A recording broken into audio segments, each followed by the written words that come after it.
Hey, salut tout le monde. Aujourd'hui, je vous parle du film Ted Bundy, Pulsion meurtrière. Je veux la voir pour ce qu'il a fait à toutes ces filles. C'est une bombe à retardement.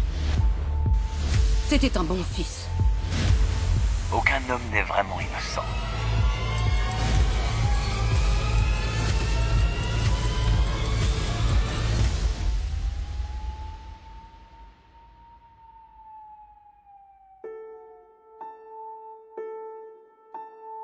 Ted Bundy, Pulsion meurtrière, mettant en vedette Chad Michael et Lin Shaye, qui est connu pour ses rôles dans le film, dans la série de films Insidious. Ted Bundy, Pulsion meurtrière, fait partie d'une série de films qui s'appelle American Psycho, sur différents tueurs en série. Il y a pas longtemps, il a sorti un film sur Aileen Wuornos, qui est une des premières, considérée comme une des premières tueuses en série. Aux États-Unis, en Floride, ça mettait en vedette Peyton List, qu'on avait vu dans Cobra Kai. Et puis là, ils nous ont sorti le American Psycho, Ted Bundy, évidemment sur le fameux Ted Bundy. Et ça a l'air qu'ils vont en faire un aussi sur BTK, peu importe comment on l'appelle.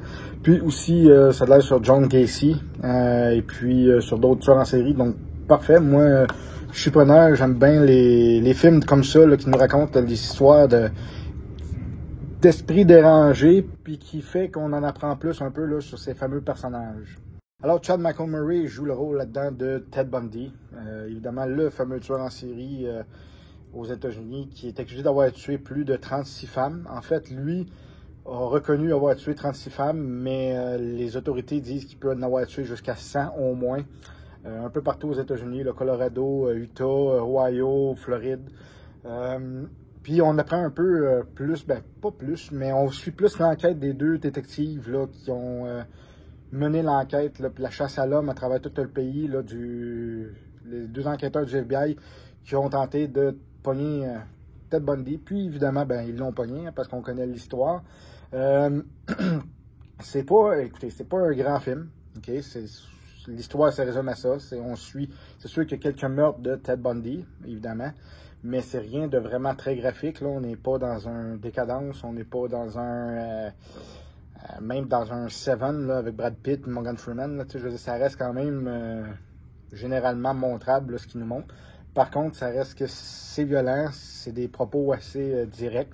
Parce que Ted Bundy, c'était pas un enfant de cœur, c'était quand même quelqu'un... Oui, il était très intelligent, c'était quand même un gars qui avait étudié en droit et puis qui était avocat. Qui voulait être avocat. Fait que, je veux dire, c'est pas n'importe qui. Puis, mais par contre, les meurtres qu'il faisait, c'était des atrocités assez sans nom. Et c'est d'ailleurs justement à cause de Ted Bundy, que le terme tueur en série a été inventé, serial killer. Justement par rapport à l'enquêteur qui suit justement là, les crimes de Bundy puis qui essaye de le pogner. C'est lui qui a inventé ce terme-là. Parce qu'avant, il appelait ça là, des tueurs schématiques. Schématique, quelque chose comme ça, là, en voulant dire, parce que justement, c'est tout le temps le même schéma, ils font tout le temps la même chose. Puis à un moment donné, un des tueurs là-dedans dit, un des policiers là-dedans dit, on devrait appeler ça en série, un peu comme les séries télé. On attend tout le temps, ça finit tout le temps avec quelque chose, puis on veut savoir ce qui va s'en venir, puis on essaie de prévoir la suite des choses. Puis, de là est né, là, grossièrement, là, j'explique grossièrement le terme, le tueur en série. Chad Michael c'est pas un grand acteur, je veux dire, il gagnera pas de score avec ça. Il est bon. Il est quand même, il y a quelques petites ressemblances là, parfois avec Ted Bundy. Mais, comme je vous dis, ça reste un film, là, c'est un petit film là, qui s'écoute bien, là, puis que tranquille. C'est ça, là, évidemment, il y a quelques moments assez marquants dans le film, là, surtout, puis je pense évidemment au fameux massacre que Ted Bundy avait fait là, en Floride, là, à la sororité de Chi Omega. Il avait rentré là, lui là, puis il avait attaqué au moins 4 femmes. Évidemment, il y en a tué 2, il y en a 2 qui ont survécu, mais avec des séquelles assez graves. Cette scène-là, c'est la meilleure scène du film. La fameuse scène où on voit Ted Bundy qui est à la porte, puis qui regarde comme en dedans de la sororité, puis que tu vois les petites demoiselles qui se promènent, puis avec la musique, puis avec leur nonchalance parce qu'ils se croient en sécurité. Puis par contre, c'est ça, je veux dire, quand on est à la maison, on se croit en sécurité. Lui, c'était le contraire, il rentrait là, puis il violait, il les tuait. puis en fait, même, il les tuait, puis après, il les violait. Donc, je veux dire, c'était quand même quelque chose d'assez rough. C'était pas, comme je disais, un enfant de cœur. Moins d'un mois plus tard, Linda Ely, une étudiante en psychologie de 21 ans, a été enlevée au milieu de la nuit après qu'un intrus a fait irruption dans son appartement au sous-sol. Ça fait 9 mois qu'elle a disparu et aucune trace de Linda Ely n'a été retrouvée à ce jour. La suivante, Donna Gail Manson, 19 ans. 3 semaines plus tard, Suzanne Rancourt, 18 ans. La disparition de Suzanne est suivie de celle de Roberta Parks, 20 ans, suivie de celle de Brenda Ball et Georgianne Hawkins. Comme toutes les autres, personne ne les a vues ou entendues depuis lors. Porté avoir vu un homme avec le bras gauche en écharpe, demander à plusieurs femmes de l'aider à accrocher son voilier à sa voiture. 2 femmes, hélas, sont mordues à l'hameçon. Denise Naslund et Janice Ott. Elles ont été décapitées. Toutes 2 ont été brutalement violées après leur mort.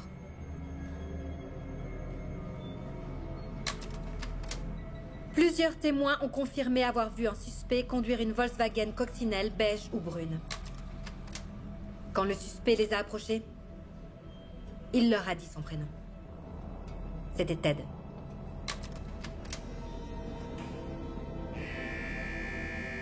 Donc, comme je vous dis, la fameuse scène où Chad McCormick fait Ted Bundy, puis qui est là, puis qui se tient debout, puis qui regarde en dedans, puis tu vois les filles passer comme si de rien n'était, là, avec la musique, c'est vraiment, là, honnêtement, là, c'est vraiment excellent, cette scène-là.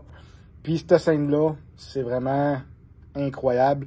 C'est même terrifiant. Pas terrifiant dans le sens de « Ah, j'ai peur », mais terrifiant dans le sens que c'est arrivé, là. C'est arrivé pour vrai. Les demoiselles qui dormaient, qui étudiaient dans la nuit, que c'était... Personne ne pouvait s'attendre à ce qu'il y ait un malade mental qui rentre là puis qui massacre tout le monde. Juste pour ça, ça vaut le détour d'écouter le film, là.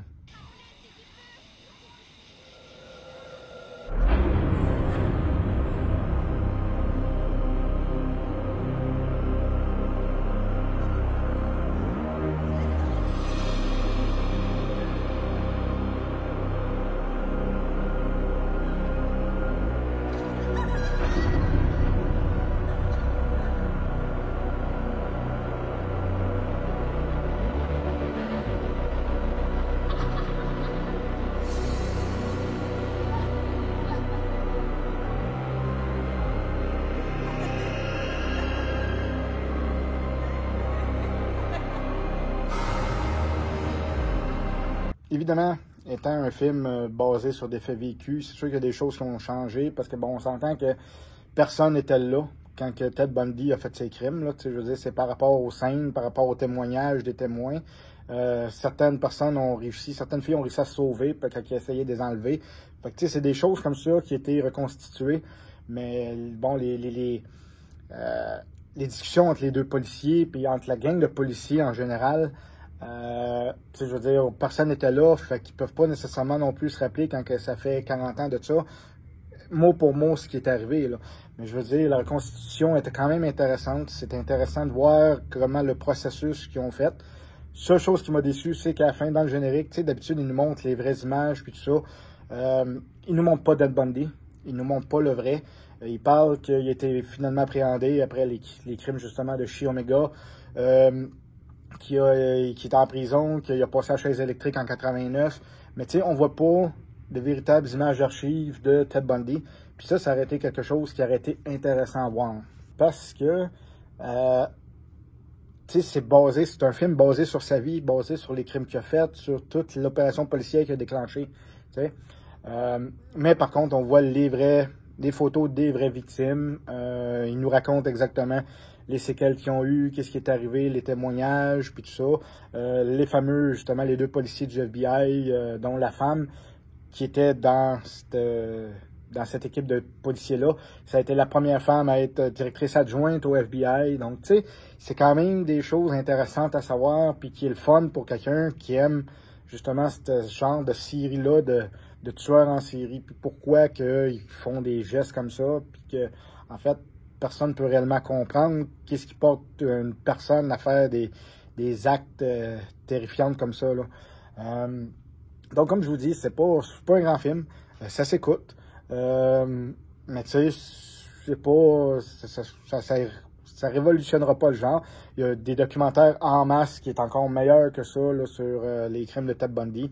Mais bon, je veux dire, ça s'écoute, puis ça passe assez vite. Là, le film dure 1h30, donc là, t'as pas le temps de t'ennuyer. Alors, je donne là-dessus la note de 6.5 sur 10. C'est quand même, comme je dis, la note de passage. Puis nous autres, ben, écoutez, on se donne rendez-vous pour une autre critique bientôt. Comme d'habitude, le discours de propagande, les pouces, si vous aimez ça, abonnez-vous, puis regardez, on va se revoir bientôt. Puis là-dessus, je vous souhaite un bon film.